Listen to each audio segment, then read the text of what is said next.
আসসালামু এভরিওয়ান, আশা করি সবাই ভালো আছেন এবং আমিও আলহামদুলিল্লাহ ভালো আছি। তো আজকের আমরা যেটা নিয়ে আলোচনা করব সেটা হচ্ছে যে জাবি আলোনসোর আন্ডারে এই সিজনে রিয়াল মাদ্রিদ কেমন করছে সেটা নিয়ে।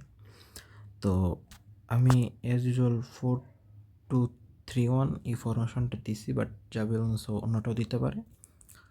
তো জাবি আলোনসোর আন্ডারে যে আমার যেটা সবচেয়ে বেশি কমপ্লিকেটেড মনে হয়েছে যে প্রত্যেকবার রিয়াল মাদ্রিদ এটা করে, এই স্টাইলটা এমন হয় যে এভাবে শুরু করলে বিনি এদিকে চলে যায় আর জুড বেলিংহাম একদম সেন্ট্রালে থাকে।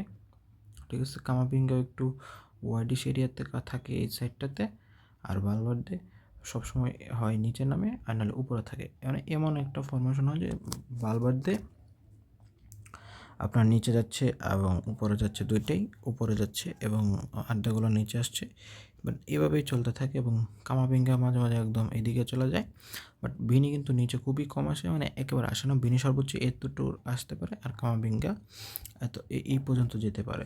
তো এইভাবে ম্যাচের মধ্যে ইন গেম একটু অদল বদল হয়। বাট এছাড়া যেই সবচেয়ে বাজে ইন্টেনশন আমার কাছে মনে হয় যে জাবি আলোনসো রিয়াল মাদ্রিদকে এই সিজনে করাইতেছে, সেটা হচ্ছে আমরা যদি দেখাই ম্যাচের শুরুতে বলটা গোলকিপারকে দেয়। ওকে, দেন গোলকিপার থেকে কোর্তোয়া হয় আর্দা গুলার বা কামাভিঙ্গাকে দিবে। ঠিক আছে, তো এগুলো তো দিবেই। তবে তারা কি করে যে আপনার রাউল এসেন্সিওকে দিবে, হুইসেনকে দিবে, আবার ট্রেন্টকে দিবে, ক্যারেরাসকে দিবে। বাট এখানে আবার কাহিনী আছে। এখানে আপনার আলভারো ক্যারেরাস আপনার যখন সুইচ করে উপরে ওঠার জন্য এদিকে যায়, ট্রেন্টও কিন্তু উপরে ওঠার মতোই প্লেয়ার, ট্রেন্টও এই সাইডে থাকে এবং হুইসেন আর রাউল এসেন্সিও একটু ওয়াইডিশভাবে থাকে। দেন যখন কোর্তোয়া হুইসেনকে পাস দিতে যায়, ঠিক আছে, তখন প্রায় সময় অপোনেন্ট তাকে প্রেস করার কারণে উল্টাপাল্টা পাস দিয়ে এদিকে যায়, আর নইলে লং পাস দিতে হয় এদিকে বা এদিকে। বাট আমরা যদি একটু অ্যাভয়েড করতে পারতাম এগুলোকে, তাহলে হয়তোবা ভালো হতো।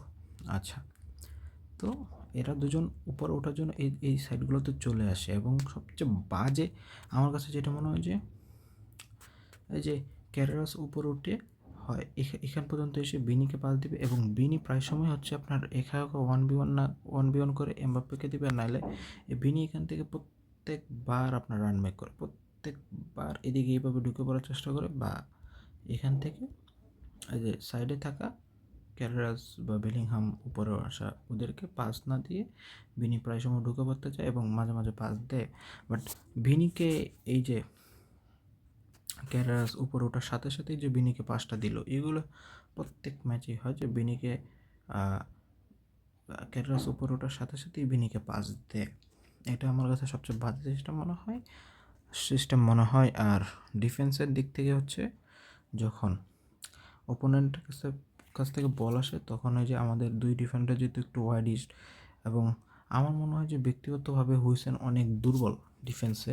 হুইসেন আপনার এরিয়াল বল সেভ দেওয়া ছাড়া আদারওয়াইজ 1v1-এ খুবই দুর্বল। এদিক থেকে আমাদের রাউল এসেন্সিওই মূল ভরসা 1v1-এ রিয়াল মাদ্রিদের। এবং আর্দা গুলার ছেলেটা মাঝে মাঝে নিচে নামে, বাট ওই নিচে নামার থেকে উপরে থাকায় ভালো। এমবাপ্পে মাঝে মাঝে দেখেন যে আপনার রাইট উইংয়ে চলে যায় এবং মাঝে মাঝে ভিনির সাথে জায়গা অদল বদল করে। ঠিক আছে, তো এমবাপ্পে ভিনির মধ্যকার সুইচটা হয়, তবে আমি জাভি আলোনসোর আন্ডারে খুব একটা দেখিনি এই সুইচটা করতে, তবে হয়। এবং সবচেয়ে মানে বাজে বিরক্তকর হচ্ছে কোর্তোয়াকে যখন প্রেসিং করা হয়, কোর্তোয়া তখন আন্দাজি উল্টাপাল্টা জায়গায় বল পাস দেয় একদম। তো প্রায় সময় ওপোনেন্টের গোলকিকের একদম সাথে সাথেই দিয়ে দেয়। এগুলো তো আসলে হয় আমার কাছে একদম ব্যক্তিগতভাবে এত ভালো লাগে না। তো এটা হচ্ছে রিয়াল মাদ্রিদের খেলার ধরন। ঠিক আছে, তবে আমার কাছে যেমনটা মনে হয় যে রিয়ালে যেভাবে খেলা উচিত আজকের ম্যাচে, সেটা হচ্ছে ক্যারেরাস আর ভিনির মধ্যে অবশ্যই ভালো সম্পূর্ণ থাকতে হবে। এবং আমার মনে হয় যে কামাভিঙ্গা এবং আপনার এই যে আর্দাগুলারের নিচে থাকা উচিত একজন, মানে ব্যাকআপ হিসাবে এই দুজনের থেকে একজনের। কারণ যেহেতু আপনার ট্রেন্ট উপরে ওঠার সেই ফুলব্যাক এবং ক্যারেরাস দুজনেই অ্যাটাকিং ফুলব্যাক, তো কামাভিঙ্গা যখন উপরে উঠবে তখন আর্দাগুলার একটু নিচে থাকলে এই জায়গাটাতে থাকলে এটা ভালো হয়। আর যখন আর্দাগুলার উপরে উঠতে চাইবে তখন কামাভিঙ্গার নিচে একজন সেফ সিবি হিসেবে যাবে, যাতে আমাদের মিডে ব্যালেন্স থাকে, বাট সিবিতেও যাতে ব্যালেন্সটা থাকে। তা হুইসেন তো মাঝে মাঝে উপরে উঠেই, তো সেক্ষেত্রে বলতে গেলে রিয়াল যদি এভাবে খেলে তাহলে ভালো হবে। তো এটাই ছিল প্রি ম্যাচ বিশ্লেষণ। আমার কাছে মনে হয় যে রিয়ালের আজকে মানে ইন্ডিভিজুয়াল গেম খেলার কোনো প্রয়োজন নেই। রিয়ালে আমি বলবো যে রিয়ালকে যখন এখান থেকে ক্যারাস ভিনিকে বলটা দেবে, ভিনি একটু 1 সেকেন্ড দেরি না করে সুযোগ মতো এমবাপ্পেকে বলটা দিয়ে দাও, ঠিক আছে? তাহলে ভিনির জন্য ভালো হবে। আর বালবার্দেকে এখানে দিয়েছি, বাট বালবার্দে তো এখানেই থাকে, বালবার্দে সেন্ট্রালি থাকে, আর্দাগুলার এই জায়গাটাতে চলে যায়। বাট আমি মনে করি যে আর্দাগুলার এখানে একটা ব্যাকআপ হিসেবে থাকা উচিত, ঠিক আছে? তো দেখা যাক জাভি আলোনসো কী করে, এবং আমার কাছে এতটুকুই মনে হয়। আপাতত ম্যাচের পরে দেখা যাবে কী হয়, ম্যাচের পরে আবারও দেখা হচ্ছে ইনশাল্লাহ। তো সবাই ভালো থাকবেন, সুস্থ থাকবেন, আসসালামু আলাইকুম।